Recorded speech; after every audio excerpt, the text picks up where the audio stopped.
Eaglebear Bikes is a relatively new bike company created by the guys behind Provello, a kid-centric bike brand. Aside from an article or two of Sea Otter Classic coverage, I hadn't seen much else about them. But when I saw an ad for the Black, a $1,300 rigid bike with through axles, Shimano 12-speed drivetrain, hydraulic brakes, and a carbon fork, I decided to reach out and see if I could get it in for some proper testing. I've ridden the Black for a couple of months now, and in this video, I'm going to tell you what I think of it. So, let's get into it.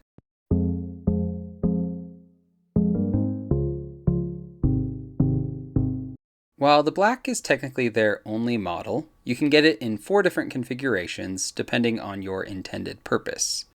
The everyday version comes with 700 by 45 gravel tires, while the Trail gets a more capable 27.5 by 2.2 cross-country tire. For 200 extra bucks, you can get either of those in the ATB version, equipped with 40 millimeters of travel from a KS GTC gravel fork. The frame is made of 6061 aluminum, has gravel standard through axles, mounts for 3 bottles, a top tube bag, and racks front and rear. The version I was sent also included a dropper post, which took advantage of the frame's internal routing. The drivetrain has a wide range of gearing with a 12-speed Shimano Dior derailleur with a 51-tooth granny gear and a 38-tooth chainring. The wheel set is another great surprise because although it's not branded, the hub has 180 points of engagement for quick engagement when needed. Braking comes from Shimano's MT200 hydraulic disc brakes and a 180mm front and 160mm rear rotor. I'll talk more about these later, but in general, they're a highly reliable 2-piston brake.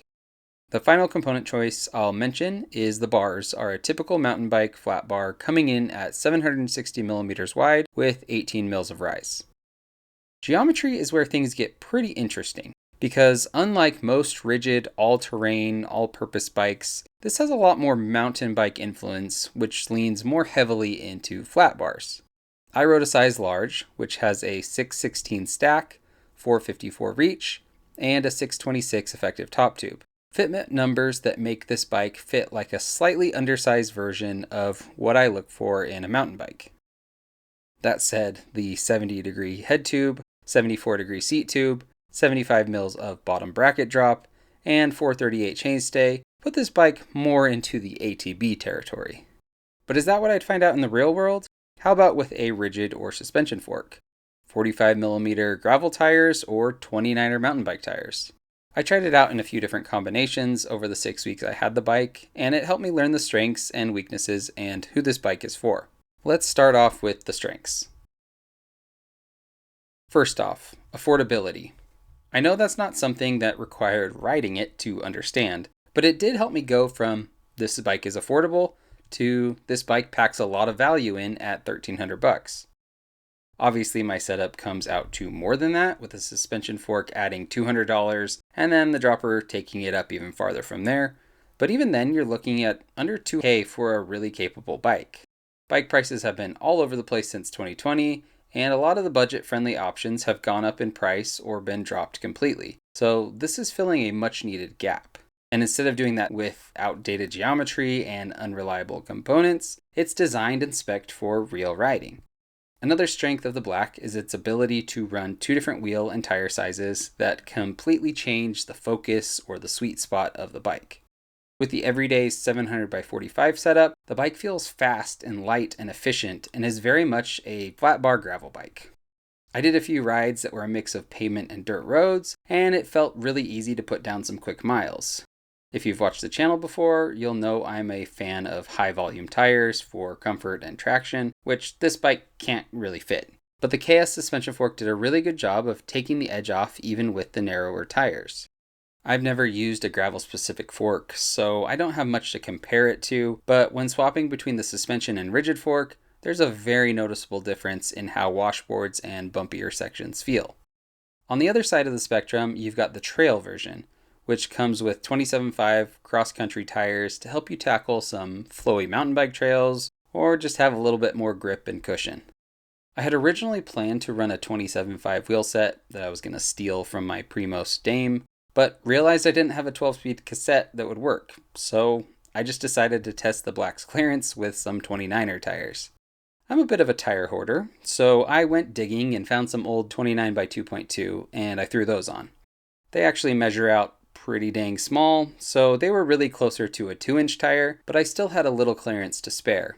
These tires with the rigid fork ended up being my favorite to ride, as it was still pretty quick on pavement and roads, but became an absolute blast on twisty, flowy single track.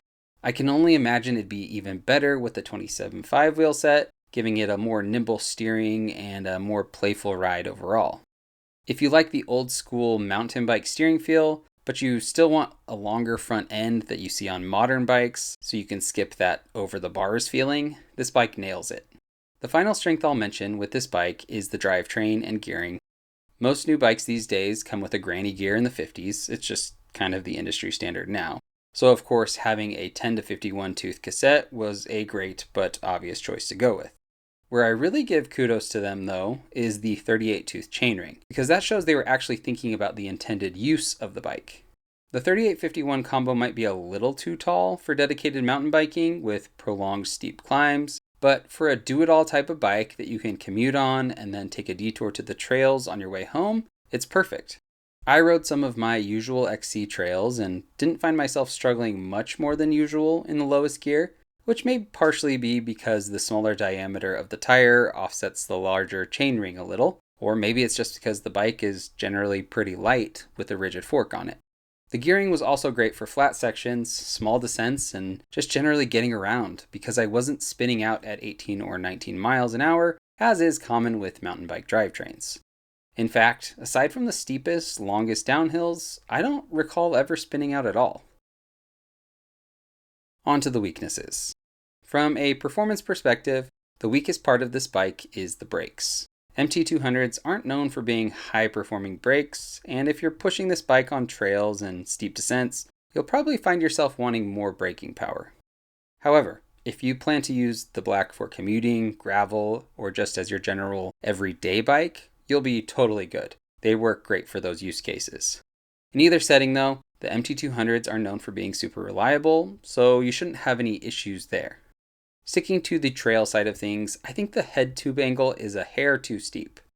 Going a degree or so slacker, from 70 to 69, something that you find on a lot of drop bar mountain bikes, would make the bike feel a little more confident and a little less twitchy at high speeds, without affecting the gravel and paved side too much. As is, the bike is super fun and agile on smooth, twisty trails, and the longer front end definitely helps, but the steering did get a little unsettling at times. Another weakness I found is the stock bars are a bit of a mismatch for the everyday version. Aside from being slightly narrower than many mountain bikers ride, they're still a mountain bar at their core. When I'm grinding out some miles on gravel or running errands in town, I like to be a little more comfortable with some added rise and a couple of hand positions. I tested the bike with Jones loop bars with the 2.5 inches of rise, as well as the Ritchie Buzzard bars which have 70 mils, and I found it made for a lot better ride experience over longer, flatter distances.